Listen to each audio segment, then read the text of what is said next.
This review is for the Hot Wheels Ultimate Garage, specifically the one with the chasing T-Rex. It's a pretty solid garage. I found it pretty easy to put together. I could do it myself. It does take a little time though, so if this is a gift and you have an impatient child, you might consider doing it the night before. One of the things I noticed right away with this set was that it's not battery operated. It's all hand crank, which I think is a huge plus. I love that you're not running through batteries with this one. And I feel like my son even has more control over it because he gets to be the one using the crank. So you'll see in these videos that the dinosaur doesn't always chomp at the exact right moment to consume a car. And at first I kind of was concerned that he'd find that frustrating, but after watching him for a few minutes, I realized that the dinosaur's interaction with the cars can actually be a little different every time. So sometimes a car will bounce off of him and then bounce back onto the track below.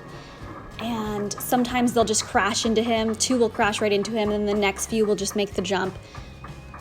So there are different ways it can interact.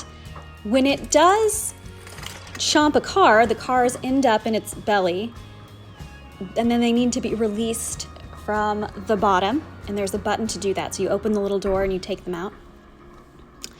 You can actually use the elevator. So there's an elevator that is attached to the dinosaur here, and you can use the elevator without the dinosaur. So there's a switch you can toggle on and off. It's pretty obvious the child can do it themselves.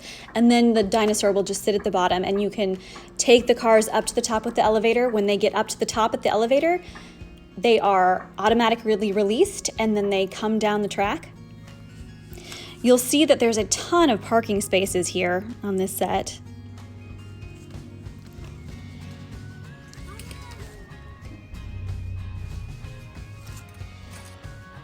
The only drawback I found with this set was the door on the belly of the dinosaur.